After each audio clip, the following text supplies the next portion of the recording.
Halo semuanya,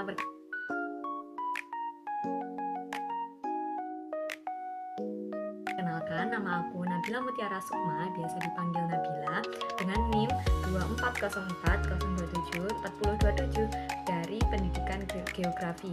Nah, di sini aku akan menganalisis penggunaan EYD yang baik dan benar. Pertama, EYD adalah ejaan yang disempurnakan. EYD ini disahkan pada tahun 1972 melalui keputusan Presiden nomor 57. Apa saja sih tujuan penggunaan EYD yang baik ini? Yang pertama, untuk menyeragamkan penulisan bahasa Indonesia. Yang kedua, memudahkan komunikasi tertulis agar tidak rancu.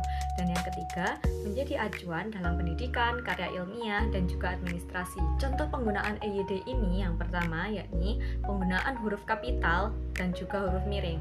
Huruf kapital digunakan pada awal kalimat, sedangkan huruf miring digunakan dalam istilah asing atau istilah sains. Yang kedua, penulisan kata.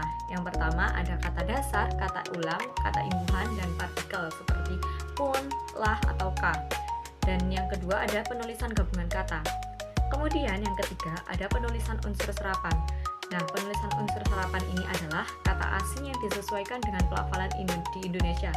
Contohnya apa? Contohnya yang pertama, dalam bahasa Inggris ada kata filosofi. Dalam bahasa Indonesia, filosofi diserap menjadi filsafat. Dan kemudian ada pemakaian tanda baca.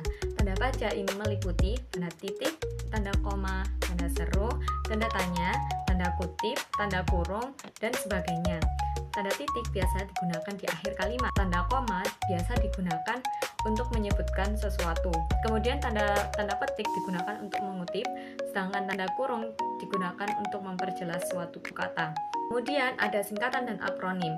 Singkatan nama resmi seperti RI, DWR, PT, sedangkan akronim harus mudah dibaca seperti LIPI, LAN, atau Bappenas. Nah, namun dalam penggunaannya banyak sekali kalimat di sekitar kita atau poster-poster baliho di sekitar kita yang tidak sesuai dengan EYD. Salah satunya berupa poster ini. Poster ini adalah poster pemilihan raya mahasiswa di Fakultas Hukum Universitas Negeri Surabaya. Lalu, apa masalahnya di sini? Nah, pada poster ini terdapat tulisan PEMIRA yang merupakan singkatan Pemilihan Mahasiswa Raya. Penulisan PEMIRA ini tidak sesuai dengan EYD karena harusnya penulisan PEMIRA menggunakan huruf kapital seluruhnya karena merupakan singkatan. Hal tersebut tidak sesuai dengan ejaan yang disempurnakan. Selanjutnya ada poster kedua, yakni poster rumah dijual. Apa yang salah dari poster ini? Nampaknya tidak ada yang salah, namun jika kamu teliti lebih lengkap, dapat penulisan yang salah, yakni penulisan kata dijual. Seharusnya penulisan kata dijual tidak menggunakan spasi, melainkan langsung dijual. Mengapa demikian? Karena penulisan kata dijual menunjukkan suatu tempat atau di mana tempat itu berada, sedangkan tulisan dijual objek tersebut dijual.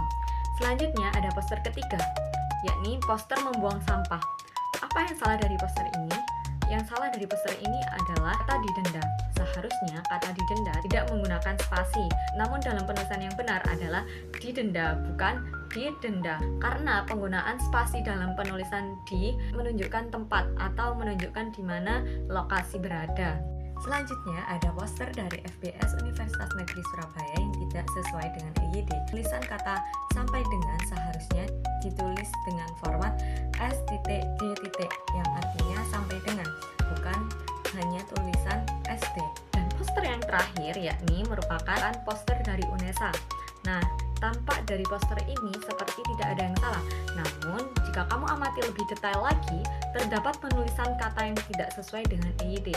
Di mana itu? Penulisan yang tidak sesuai berada pada penulisan Guru Besar UNESA. Seharusnya, penulisan Guru Besar UNESA menggunakan huruf kapital pada kata UNESA, karena UNESA merupakan singkatan dari Universitas Negeri Surabaya, di mana penulisan singkatan harus menggunakan huruf kapital. Nah, itu tadi macam-macam poster yang mengandung kata-kata tidak sesuai dengan ejaan yang disempurnakan. Penting dalam memahami dan juga menerapkan ejaan yang disempurnakan atau EYD, sehingga kita dapat menulis bahasa Indonesia secara baik, benar, dan seragam, sehingga komunikasi menjadi lebih jelas dan efektif serta tidak rancu. Sekian analisis poster yang dapat saya sampaikan, kurang lebihnya mohon maaf. Wassalamualaikum warahmatullahi wabarakatuh. Bye-bye.